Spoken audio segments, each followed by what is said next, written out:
Hello दोस्तों, आज हम सब पढ़ेंगे शुक्र जनन यानी स्पर्मेटोजेनेसिस। चलिए स्टार्ट करते हैं। शुक्र जनन को इंग्लिश में स्पर्मेटोजेनेसिस कहते हैं। स्पर्मेटोजेनेसिस की पहले इसका मीनिंग जो है क्लियर करेंगे। स्पर्म मतलब होता है शुक्राणु और जेनेसिस मतलब होता है फॉर्मेशन यानी कि निर्माण। शुक्राणु का निर्माण ही शुक्र जनन कहलाता है। इसकी परिभाषा देखेंगे, नर युग्मक का निर्माण ही शुक्र जनन कहलाता है। सबसे छोटी परिभाषा है, नर युग्मक का निर्माण ही शुक्र जनन कहलाता है। या इसकी दूसरी परिभाषा देखेंगे, द्विगुणित मातृ कोशिका यानी स्पर्मेटोगोनियम से अगुणित नर युग्मक का निर्माण ही शुक्र जनन कहलाता है। यानी स्पर्मेटोगोनियम से स्पर्म का निर्माण ही शुक्र जनन कहलाता है। आप लोग को जो परिभाषा अच्छा लगे वही याद कीजिए। इससे पहले वाले वीडियो में हमने बताया था कि शुक्र जनन यानी कि स्पर्म का निर्माण टेस्टिस में होता है। चलिए देखते हैं। शुक्र जनन जो है 2 स्टेप में कंप्लीट होता है। जनन कोशिका से स्पर्मेटिड का निर्माण और दूसरा है स्पर्मेटिड का शुक्राणु में कायांतरण। स्ट्रक्चर के माध्यम से देखें, जनन कोशिका यानी कि स्पर्मेटोगोनियम से लेके यहाँ पे स्पर्मेटिड के निर्माण तक की जो प्रक्रिया है इसे कहते हैं जनन कोशिका से स्पर्मेटिड का निर्माण। और जब स्पर्मेटिड से स्पर्म बनता है या स्पर्मेटोजोआ बनता है तो इसे कहते हैं स्पर्मेटिड का शुक्राणु में कायांतरण या कहते हैं स्पर्मियोजेनेसिस। सबसे पहले हम लोग जनन कोशिका से स्पर्मेटिड का निर्माण पढ़ेंगे। इसमें 3 प्रवस्था होती है, गुणन प्रवस्था, वृद्धि प्रवस्था और परिपक्वन प्रवस्था। गुणन प्रवस्था करते हैं multiplication phase, growth phase, maturation phase. इन तीनों फेज को हम लोग डायग्राम के माध्यम से देखेंगे। चलिए देखते हैं। मदर सेल यानी स्पर्मेटोगोनियम यानी मातृ कोशिका से बहुत सारी द्विगुणित कोशिका का निर्माण होता है। इसे कहते हैं मल्टीप्लिकेशन फेज। ये प्रक्रिया जो है माइटोसिस डिवीजन के थ्रू होता है। 2n कोशिका है, 2n से ही 2n यानी कि इनका द्विगुणन होता है। पहले अपनी संख्या को बढ़ाती हैं। यानी कि गुणन प्रवस्था में माइटोसिस डिवीजन के थ्रू जो स्पर्मेटोगोनियम होता है इसमें द्विगुणन होता है। द्विगुणन होने के साथ ये अपनी संख्या में वृद्धि करता है। अगला प्रवस्था आता है ग्रोथ फेज यानी कि वृद्धि प्रवस्था। वृद्धि प्रवस्था में प्राइमरी स्पर्मेटोसाइट का निर्माण होता है। वही जो स्पर्मेटोगोनियम के विभाजित हुई कोशिका है वह बड़े आकार में वृद्धि कर लेती है, इसीलिए इसे ग्रोथ फेज कहते हैं। ये अपनी आकार बढ़ा लेती है। उसके बाद इसमें मियोसिस फर्स्ट डिवीजन होता है यानी अर्धसूत्री फर्स्ट डिवीजन होता है। जो ग्रोथ फेज है उसका भी जो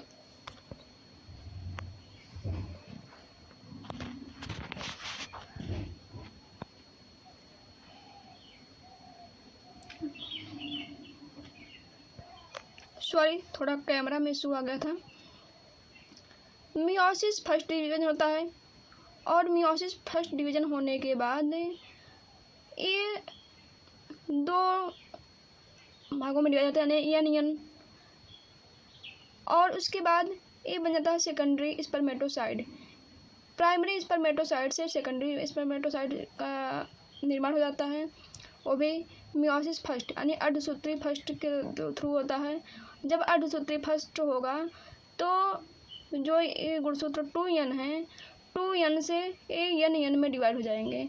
और फिर इसमें जो सेकेंडरी स्पर्मेटोसाइड है इसमें मियोसिस सेकंड होगा और मियोसिस सेकंड होने के बाद ये फिर जो है डिवाइड हो जाएंगे और स्पर्मेटिड का निर्माण करते हैं। स्पर्मेटिड का निर्माण हो जाता है और ये सभी स्पर्मेटिड n रहेंगे।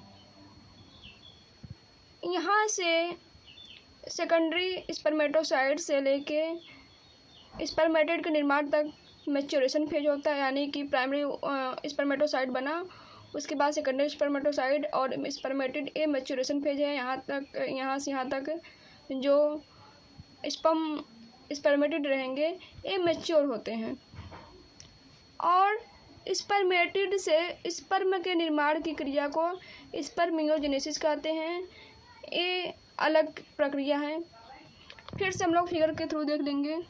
सबसे पहले स्पर्मेटोगोनियम से इसमें होगा मल्टीप्लिकेशन फेज, माइटोसिस डिवीजन होगा और ये अपनी संख्या में वृद्धि करेंगे। वृद्धि करने के बाद ग्रोथ फेज आएगा। ग्रोथ फेज में ये जो है अपनी आकार में वृद्धि करेंगे, जिसे कहते हैं प्राइमरी स्पर्मेटोसाइड। सभी जो युग्मक है सब 2n रहेंगे। इस प्राइमरी स्पर्मेटोसाइड में मियोसिस फर्स्ट डिवीजन होगा और यह सेकेंडरी स्पर्मेटोसाइड बनाएंगे और इनकी जो गुणसूत्र हो गए n हो जाएंगे, 2n से n हो जाएंगे। और ये सेकेंडरी स्पर्मेटोसाइड स्पर्मेटिड का निर्माण करता है। ये n से n ही रहेंगे। और फिर ये स्पर्मेटिड जो है स्पर्मेटोजोआ का निर्माण करता है। ये प्रक्रिया है मैच्योरेशन फेज की। चलिए सेकंड स्टेप हम लोग पढ़ते हैं। स्पर्मेटिड का शुक्राणु में कायांतरण, यानी जो स्पर्मेटिड बना है वो शुक्राणु में कैसे चेंज हो जाता है। यानी स्पर्मेटिड जो है गोल सा होता है और शुक्राणु इसमें मिडिल पीस होते हैं, न्यूक्लियस होते हैं, एक्रोसोम होते हैं, स्पर्म का जो टेल होता है। इन सब चीज़ों में कैसे स्पर्मेटिड परिवर्तित हो जाता है। तो सबसे पहले देखेंगे यह क्रिया जो है शुक्राणु जनन कहलाती है, या शुक्र कायंत्रण कहलाती है, या स्पर्मियोजेनेसिस कहलाती है। इसके बहुत सारे नाम हैं। एग्जाम में पूछ सकता है शुक्राणु जनन किसे कहते हैं, शुक्र कायंत्रण किसे कहते हैं, या स्पर्मियोजेनेसिस किसे कहते हैं। तो आप लोग बता सकते हैं कि स्पर्मेटिड से स्पर्म का निर्माण ही स्पर्मियोजेनेसिस कहलाता है। इसमें क्या क्या परिवर्तन आते हैं। जो गाल्जी काय होते हैं, गाल्जी काय एक्रोसोम बनाते हैं। जो स्पर्मेटिड में गाल्जी काय होंगे एक्रोसोम बनाएंगे, और जो स्पर्मेटिड में केंद्रक होंगे वो केंद्रक बनाएंगे। स्पर्मेटिड में सेंट्रियोल होंगे वो जो है फ्लैजिला का निर्माण करेंगे, इस फ्लैजिला का निर्माण करेंगे। और जो माइटोकॉन्ड्रिया होगा, माइटोकॉन्ड्रिया जो है ये मिडिल पीस का निर्माण करेंगे, मध्य भाग का निर्माण करेगा। बस आज के लिए इतना ही। स्क्रीनशॉट ले लीजिए। वीडियो को लाइक कीजिए, कमेंट कीजिए, शेयर कीजिए और चैनल को सब्सक्राइब कीजिए। इसके बाद हम लोग पढ़ेंगे स्पर्म का स्ट्रक्चर। स्क्रीनशॉट हो गया हो तो लाइक कीजिए प्लीज़, कमेंट भी कीजिए।